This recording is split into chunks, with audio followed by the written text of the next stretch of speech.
You are listening to Mix 107.9. Coming up next, we got the band from Denver, Colorado. That's right here in the studio, OneRepublic. Coming up next, in between a nonstop hour of Jason Derulo and Ayaz. You can be my it girl, baby. You're the girl. Know that you're the. Oh, this is gonna. How y'all doing? Have a seat. Do our best. We'll do our best not to creep you out. Okay. So, which artist inspired you before you formed your band? Couple artists. Don't speak for me. I'm not going to speak for you. I'm not going to speak for you. All right. So you can sit there and go ahead and make up some pondering, something really artistic. Make up something really artistic, really and indie, esoteric. Inspirational acts for us. As a band, definitely would have been for me, combination of, I would say, U2, Peter Gabriel, and then some random, a lot of British bands. Oasis, way before your time, but yeah, they had, pretty sure they had their first number one like literally the year you were born. But they're amazing. Oasis was a huge influence. U2, mostly British bands. Yeah, I was also influenced by U2, and I was actually just remembering a song that I really, really liked a long time ago. It was Phil Collins, and I had to look it up. I Wish It Would Rain Down. That's the title of the song, Phil Collins. But there was a guitar solo like in the beginning and also at the end. And Eric Clapton was in the video. I don't know if he recorded it, the guitar part, but he was in the music video. And I thought that was the coolest guitar sound I ever heard in my life. That's cool. Phil Collins is pretty dope. How did you get your start in the music business as your band? Catering? Wasn't it catering? Didn't you do catering? It started with me. I won a record deal when I was 20 through a competition, singer and songwriter competition. And so I won a record deal, and then that took me from like random kid in college to all of a sudden, in the music, like in a 24-hour period, I became a professional musician, and that's really how it started. And then, but I started writing when I was 15. And played piano and drums pretty much my entire life, and then learned other instruments along the way. And Zach, funny enough, actually taught me my first song on guitar. That's really cool. Yeah, what was it? It was Apologize, and I think you owe me for that. That was good. Yeah. No, it was Queensryche, Silent Lucidity. I remember I played it for you. You probably remember it was Queensryche, Silent Lucidity. No. The radio guy knows what I'm talking about. And I played it I played you the record. Yeah. And I was obsessed with Queensryche for some reason. I would sit and listen to the song on repeat for hours in my room, just like, because before the internet, that's what you did. You literally actually would go home and play music and then just sit there, which now sounds like completely insane, but that's what people did back in the 1800s. Anyway, go ahead. When did you know that you guys had hit songs? Had what? When did you guys know that you had hit songs? When they became hits. Like on the radios and Yeah, stuff? I mean, I felt that Apologize was I'd never had a hit. I was living in my dad's house in Colorado Springs in the basement, so like I didn't know anything about a hit song, but I wrote that song, and it made me feel the same way that hearing some really ridiculous big hit song would make you feel. When you hear a really big hit song, I'm grasping for straws now. I'm trying to think of like a perfect example. Okay, when you heard, like, when I heard Umbrella, Rihanna, that song. All right, when I heard Umbrella, this is obviously she's not a rock artist or anything like that. When I heard Beautiful Day by U2, when I heard Umbrella by Rihanna, the second I heard it, I was like, oh my God, I'm obsessed with that song. I love that song. I don't even know who Rihanna is, but that's the coolest thing ever. And that's how I felt with Apologize. It was just kind of, anyone who heard it was just like, didn't matter that I was living in a basement at my dad's house. It was like, people were just like, that's going to be a hit song. That's cool. What do you like most and what do you like least about being on the road touring? Least, I think we can all agree that Travel. walking through security lines in airports Airports, over and hands over down. again, TSA, stripping down. TSA, if you're watching, You my suck. God. Yeah. We have to take our shoes off, our belts off. We have to it's- unpack all of our bags, and we all have like laptops and recording equipment in our bags. And for some reason, that makes the TSA like freak out. It looks like smoke bombs. comes out of their ears. Every what one is of- this? What is this? It's every- a microphone. Every one of our bags looks like an explosive Yeah. device. Yeah. So- we have to just tear into it. So travel is without question, because the way it is for us to travel, when you have 15 people, for us to fly 2 hours to go from Salt Lake City to Seattle or whatever, 2 hours. It's an all-day event. And by the end of it, you're just like, it shouldn't be that difficult, but because of 9/11 and all that, yeah, like you said, we have to get. And when you have that many people, you can't like show up to the airport an hour before your flight, which is what I do when it's just me, because you can roll in, have your ticket printed, blah blah blah. 15 people, you have to show up 3 hours early. You have to leave your hotel 3 hours before your flight. So like 11 a.m. flight becomes 8 a.m. But you did a show at 10. You got off at 11:30. You didn't get to bed till 2 or 3, and you're supposed to be in the lobby, at 8, and then you're just standing in the airport. I mean, it's like a nightmare for me. What about most? That is my least favorite thing. Wait, What about most? There's also most in the Most question. what? What do you like most about touring? Oh, Travel. the travel. I love traveling. Traveling, man. Airports, security. Most. Well, yeah, once you get to where you're going, then it's like really fun. Most would be the. country. The concerts.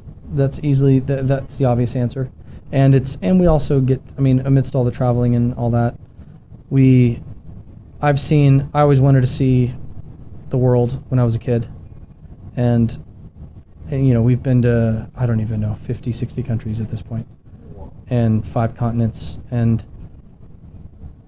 we've seen things that people will go their whole life and talk about and never see. The Matterhorn, skiing the Matterhorn in the middle of Switzerland, with a helicopter. I mean, the crazy, crazy stuff. That's not a daily occurrence, but with all the other stuff that we do, there are those occasional things that are just like people would diving with great white sharks in South Africa, stuff like that. Stupid, crazy stuff. So I wish I could do that. How long have you known each other as a group? I've known him. Wait. So we're 25. We just got out of college. Let me do the math on that.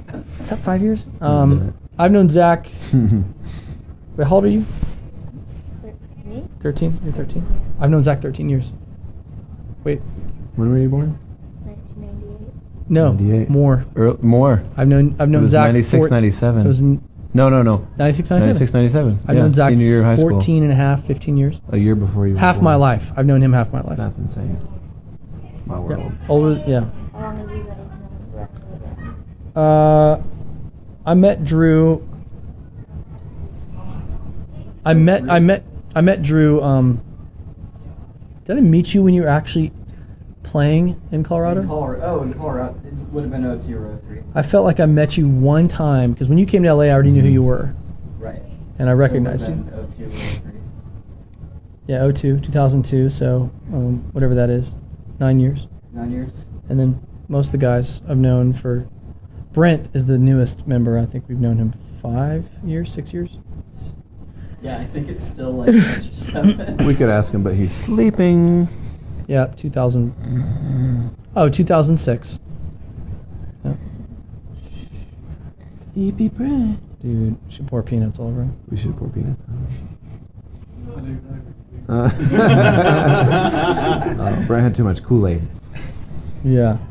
Brent had too much Vegas. What is your guys' favorite holiday to celebrate as a band? as a band, we've spent the last 3 Thanksgivings together.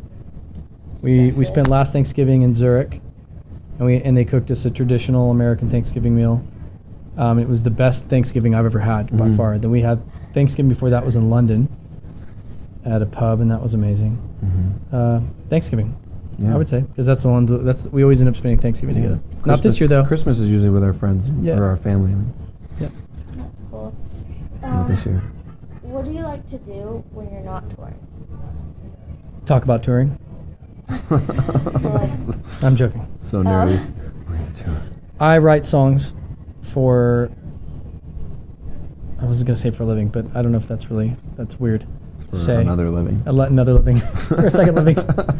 I write and produce a lot of songs for different artists, so I do that when we're not on the road. And other than that, I hang out with my family. Yeah, hanging I out like with to go family. home and play with my kids. I love skiing. Skiing. I love skiing. I love camping, fly fishing, Four-wheeling now. laser tag. Laser tag. I love four-wheeling. laser tag. Very underrated sport. who are your favorite artists besides yourselves? God, well, the list stops there, honey. I'm I sorry. like, I like that you put besides yourselves. Besides yourself, hashtag. Amazing. We have a long list. Our favorite artist. Yeah, I mean, that could go Top on. 10. Give us a top 10. Oh my God, I'm not going to do top 10. Give us a top 3. My favorite, it changes every month, but right now, I love, my favorite band of the last 5 years is Vampire Weekend. You should check them out. Okay. They're very fun. They came out a few years ago. That's my favorite band of the last 5 years. And then I love, I mean, there's just so much music that I really do like, but I like Phoenix a lot. I like Adele. Adele is probably one of my favorite artists. I did a couple songs for her on her album. We saw Ghostland Observatory. That was actually Park really City. cool. In Park City, yeah. last year for Sundance, and we had no idea what was going on. We walked in. I can't remember what was the venue. I felt like I entered. And it was like a laser show. It was like you nuts. walked into someone else's dream, Yeah, it was amazing. and they had, they were just hallucinating or something. It was absolutely insane. But I don't. There's a lot of good music out there. I basically on a weekly basis just look at the 107.9 playlist, and I go down that and I just say, well, I don't want to listen to anything that's not on this playlist, especially if it's OneRepublic. Given, then I'll keep listening. If it's anything but that, I might keep listening, but I might turn it off. What do you love most about your fans? I love interesting what question. I love about most of our fans is that none of them Yeah, what do you like, buddy? are really that creepy. Like we actually have we really- don't have creepy fans that show up at our house like, "Can I have lunch with you?" It's like we have fans that are Respectful. so respectful and Respectful. sweet, like they bring us gifts and they just want to hang out and talk and they're just really nice. We don't have any stalkers. Yeah. Like we don't have any people We that have- want to like either hang out with us or kill us. Like think we our- have really friendly, awesome fans. Yeah, I think our fans are Yeah. pretty. They're Seem to be safe. pretty smart. They're safe. Pretty smart. safe Pretty and with smart. it. Yeah. Pretty on the ball. Most of the fans that I've talked to are, they're cool. They're at the very least pursuing a GED. So, yeah, they're cool. And at the most, At the most, an associate's degree. PhD. Yeah. Do your fans ever inspire you? If so, how?